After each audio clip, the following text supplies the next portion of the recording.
Shemot, chapitre 37. Puis Betsalel fit l'arche en bois d'acacia. Sa longueur était de 2 coudées et demie, et sa largeur d'une coudée et demie, et sa hauteur d'une coudée et demie. Et il la couvrit d'or pur, à l'intérieur et à l'extérieur, et lui fit un couronnement d'or tout autour. Et il fondit pour elle 4 anneaux en or pour les mettre sur les 4 coins, 2 anneaux à l'un de ses côtés, et 2 autres à l'autre côté. Et il fit aussi des barres en bois d'acacia, et les couvrit d'or. Et il fit entrer les barres dans les anneaux aux côtés de l'arche pour porter l'arche. Il fit aussi le propitiatoire en or pur. Sa longueur était de 2 coudées et demie, et sa largeur d'une coudée et demie. Et il fit 2 chérubins d'or. Il les fit d'ouvrage étendu au marteau, tirés des 2 extrémités du propitiatoire. Un chérubin à une extrémité, l'autre chérubin à l'autre extrémité. Il fit sortir les chérubins du propitiatoire à ces 2 extrémités. Et les chérubins étendaient leurs ailes en haut, couvrant de leurs ailes le propitiatoire. Leurs faces étaient vis-à-vis l'une de l'autre, et les chérubins regardaient vers le propitiatoire. Il fit aussi la table en bois d'acacia. Sa longueur était de 2 coudées, sa largeur d'une coudée, et sa hauteur d'une coudée et demie. Et il la couvrit d'or pur, et lui fit un couronnement d'or tout autour. Il lui fit aussi alentour un rebord d'une largeur d'une paume, et alentour de sa bordure un couronnement d'or.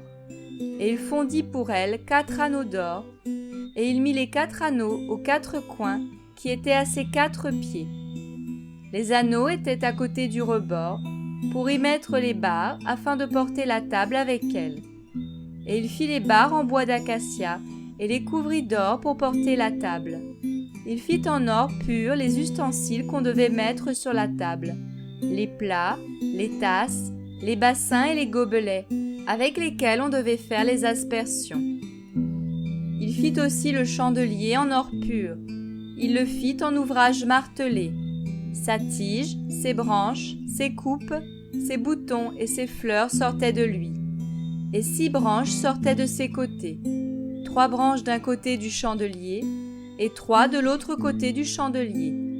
Il y avait sur l'une des branches 3 coupes en forme d'amande, un bouton et une fleur, et sur l'autre branche 3 plats en forme d'amande, un bouton et une fleur. Il fit la même chose aux 6 branches qui sortaient du chandelier. Il y avait sur le chandelier 4 coupes en forme d'amande, ses boutons et ses fleurs. Il y avait un bouton sous 2 branches qui sortaient de lui, un bouton sous 2 autres branches, et un bouton sous 2 autres branches. Il en allait de même pour les 6 branches sortant du chandelier.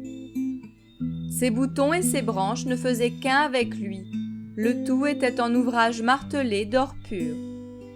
Il fit aussi les 7 lampes, les mouchettes et les encensoirs d'or pur.